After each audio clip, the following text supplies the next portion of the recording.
Sa vlog na to, meron tayong 1,000 Gcash giveaway. Heto lang mechanics natin. Sa gagawin mo ay hahanapin mo lang yung keyword natin. Isasend mo lang sa Facebook account ko. Meron na rin tayong giveaway sa page ko and sa second channel ko.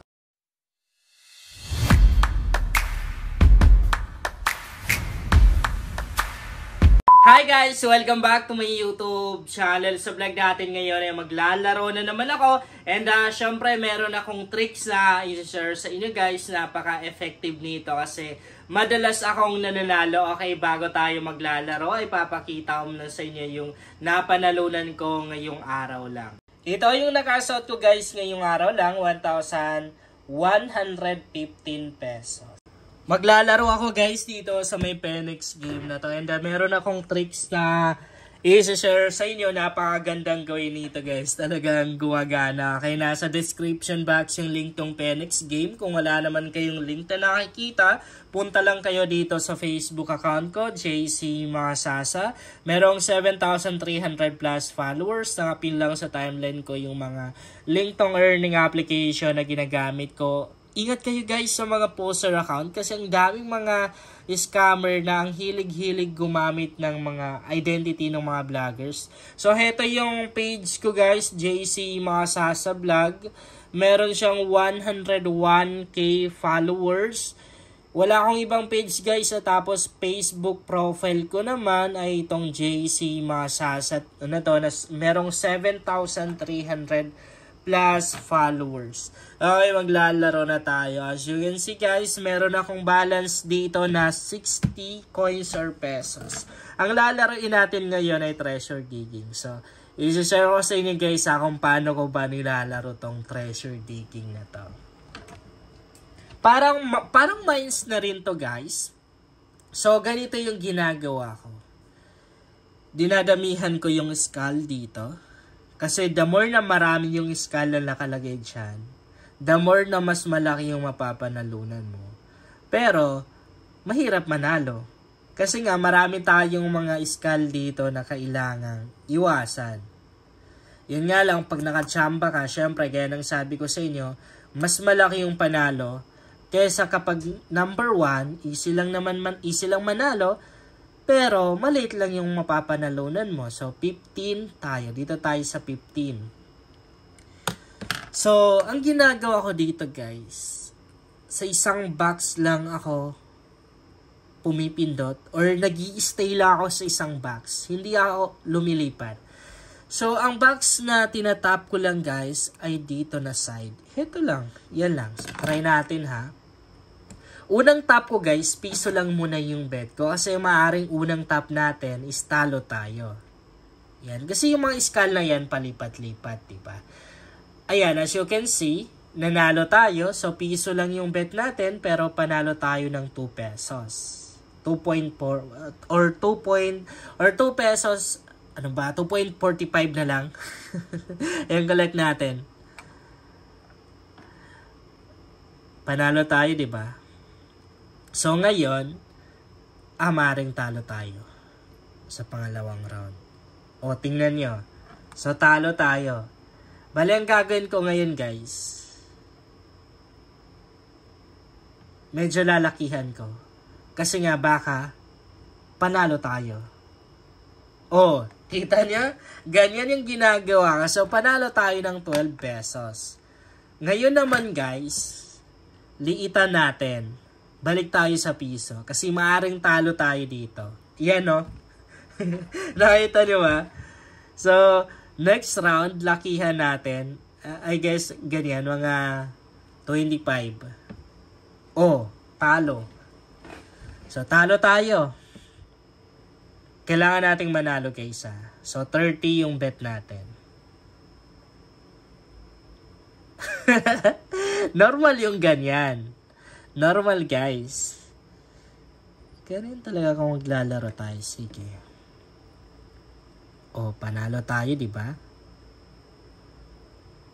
Sayang yung 30 na bet natin kanina. So, medyo liitan natin yan. Okay. Pwede na. Ay. Sayang, di natin nalakihan. nalakihan yung bet natin. So, ayan, panalo pa rin tayo. Sa round na to, maring talo to. Oh. So, pwede natin lakihan, no? 5 pesos. Oh, diba? Effective naman din yung tricks natin. Talagang nananalo tayo. Yun, nakakabawi tayo. Next round, balik tayo sa piso. Oh, yan, no? Talo tayo. Tapos, 5 pesos ulit. Okay, natalo tayo. 6 pesos. Okay, talo ulit. Medyo mahirap lang yung ganitong tricks. Kasi, expect na natin na marami tayong talo. Dahil nga napakaraming, ayun o, mas marami yung box dito na merong skull eh. Compared doon sa box na wala. Okay. Balik tayo sa 2 pesos lang, no? Okay, talo. Siguro guys, mas okay dito na maliit lang yung bet mo, no? Kasi sa ganitong tricks, marami talagang talo. Kaya nga natin ginagawa yung parang alternate yung amount tong pag-bet natin. No? Minsan, kapag sure na tayo na lalabas, nilalakihan natin, and next round naman, nililiitan natin. Kasi nga, expect na talaga natin na marami tayong talo. Kaya ganun yung ginagawa ko. Ay, panalo ulit na. So, 2 beses tayong nanalo ng sunod-sunod. And maaaring talo tayo dito. Ayan o. Pwede ka na rin naman lumipat ng ibang box, guys. Pwede yon. Ayan, panalo tayo. Pero kung palipat-lipat ka kasi, parang pansin ko lang, mas mahirap manalo, guys. Okay. 3 pesos. Oh, panalo tayo, di ba?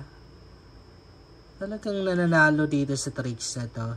Kaya lang naman lumit yung balance natin kasi nga nadjambahan natin kanina yung malas. Di ba nagbet tayo ng 30 pesos tapos minalas. Okay, lakihan natin. 10 pesos. Baka panalo na to. Oh, natalo tayo doon. Okay lang yan.